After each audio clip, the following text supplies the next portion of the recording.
Assalamualaikum warahmatullahi wabarakatuh. Selamat malam. Om Swastiastu, Namo Buddhaya, salam kebajikan. Perkenalkan, nama saya Masna Adi Triatna dan NIM 632314887 dari kelas akuntansi 632B04 BSI Cut Mutia Bekasi. Pada kesempatan kali ini saya akan menjelaskan tentang tugas bahasa Indonesia tentang korupsi melalui PPT yang akan saya berikan berikut ini. Judul dari PPT-nya adalah Sulitnya Memberantas Korupsi di Negeri Ini. Next. Sebelum kita lebih jauh, ada baiknya kita mengetahui nih, apa sih korupsi itu? Korupsi adalah tindakan penyalahgunaan kekuasaan atau jabatan untuk memperoleh keuntungan pribadi atau kelompok secara ilegal. Jadi ya pada intinya memperoleh keuntungan bisa berupa harta atau keuntungan lainnya. Jadi bukan secara umum ya, jadi malah untuk pribadi atau kelompok dia saja, tidak untuk secara umum. Next. Nah, untuk faktor-faktor yang menyebabkan korupsi, yaitu lemahnya penegakan hukum. Banyak kasus korupsi yang tidak ditindaklanjuti dengan serius atau bahkan dilindungi oleh pejabat berwenang. Lalu yang kedua, sistem pemerintahan yang rentan. Kelemahan dalam sistem administrasi publik dan rendahnya transparansi dalam pengelolaan keuangan negara menjadi celah bagi korupsi. Karena lemahnya administrasi kita dan kita tuh kurang transparan ya, pemerintah kita terhadap uang kita tuh digunakan untuk apa aja sih dan kemana aja sih begitu. Jadi ya karena kurang transparan jadi bisa menjadi celah bagi para koruptor. Lalu yang terakhir, budaya nepotisme dan klientelisme, praktik pemberian jabatan atau keuntungan kepada orang-orang terdekat atau kelompok tertentu tanpa melihat kualifikasi dan prestasi menjadi hal yang umum. Jadi contohnya begini, misalkan ada seseorang yang punya sebuah jabatan, lalu orang tersebut melimpahkan sebuah jabatan kepada anaknya atau keluarganya atau temannya. Begitu. Contoh paling nyata itu biasanya pada pemerintahan pusat. Biasanya kalau misalkan suatu presiden terpilih, menteri-menterinya itu biasanya berasal dari para pendukung presiden tersebut. Contohnya menteri A adalah diisi oleh orang B, begitu contohnya. Next. Nah, contoh kasus korupsi nih. Nah, kasus korupsi yang pertama itu salah satu contohnya adalah penyalahgunaan dana BLBI. Jadi pada 1998 terjadi krisis moneter ya. Bank itu pada bangkrut, jadi Bank Indonesia mengeluarkan BLBI, Bantuan Likuiditas Bank Indonesia, untuk menyelamatkan bank-bank yang hampir bangkrut tersebut. Namun alih-alih untuk digunakan sebagai penyelamat bank, malah dana bantuan itu dikorupsi. Total kerugiannya itu 14,5 triliun. Lalu ada proyek Hambalang, jadi pada masa pemerintahan Susilo Bambang Yudhoyono itu terjadi suap dan gratifikasi terkait proyek SEA Games tahun 2011. Total kerugiannya itu kurang lebih 2,1 triliun. Lalu ada korupsi bansos pada tahun 2020 terjadi COVID-19 Corona yang menyebabkan banyak usaha tutup, banyak juga orang terdampak, dan pemerintah inisiatifnya memberikan bantuan sosial atau bansos.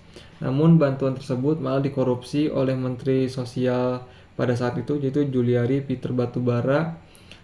Total kerugiannya kurang lebih 127,5 miliar. Lalu ada korupsi BTS atau korupsi Base Transceiver Station dari pemerintah ke Kominfo. Pada saat itu menteri yang terjerat adalah Menteri Kominfo, yaitu Johnny G. Plate.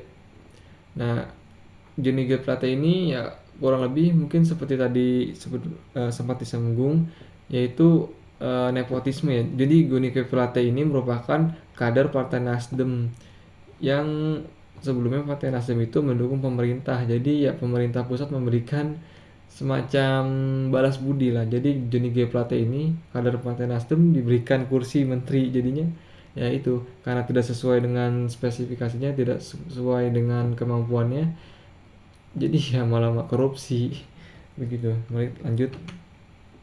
Oke, selanjutnya apa sih dampak korupsi terhadap politik Indonesia? Jadi satu itu merusakkan kepercayaan masyarakat. Korupsi menghancurkan kepercayaan masyarakat terhadap pemerintahan dan sistem politik. Jadi makanya banyak demo di jalanan, banyak kerusuhan. Kenapa? Karena masyarakat tuh nggak percaya dengan pemerintah. Pemerintah tuh terlalu korup. Jadi bahaya gitu. Jadi masyarakat juga kalau mau membayar pajak juga jadi malas. Kenapa malas? Karena duitnya ujung-ujungnya dikorupsi, uangnya ujung-ujungnya dikorupsi, lalu ada menghambat pembangunan. Korupsi memiliki dampak negatif terhadap pembangunan di Indonesia, seperti yang tadi disinggung soal BTS, yaitu untuk transformasi digital malah dikorupsi BTS-nya.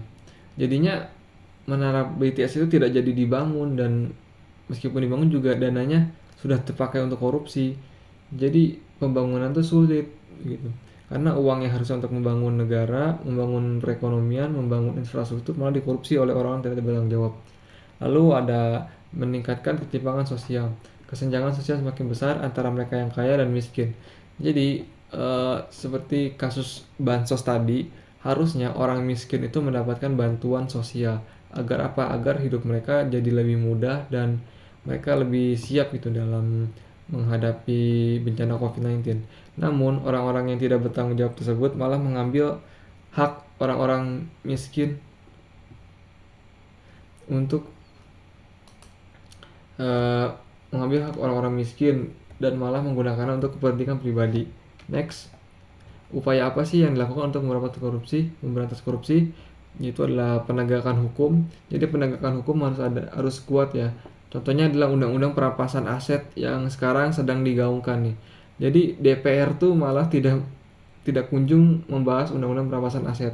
Padahal undang-undang perampasan aset ini salah satu undang-undang yang sangat kuat untuk melindungi kekayaan negara dari para tikus berdasi koruptor tersebut. Lalu ada peningkatan transparansi dan akuntabilitas. Jadi ya seperti tadi saya bicarakan, eh, transparansi dan akuntabilitas kita tuh kurang ya. Jadi uang kita pergi kemana, kemana perginya, uang kita dipakai untuk apa, dipakai oleh siapa, itu kurang begitu jelas rimbanya. Lalu ada pendidikan dan kesadaran masyarakat. Nah, pentingnya untuk mendidik masyarakat agar memiliki kesadaran bahwa korupsi itu salah loh, korupsi itu nggak baik loh, dan kita saling mengingatkan kalau misalkan ada potensi korupsi di antara kita. Lalu ada political will, yaitu uh, apa ya, kesadaran politika para politisi untuk lebih giat dalam menolak korupsi. Kesimpulannya, sulit untuk memberantas korupsi di Indonesia adalah masalah yang kompleks, namun bukan berarti tidak dapat diselesaikan. Diperlukan kerjasama, kerja keras, komitmen yang kuat dari pemerintah, lembaga penegak hukum, serta seluruh elemen masyarakat untuk mengatasi masalah korupsi ini. Sekian dari saya. Terima kasih. Wassalamualaikum warahmatullahi wabarakatuh.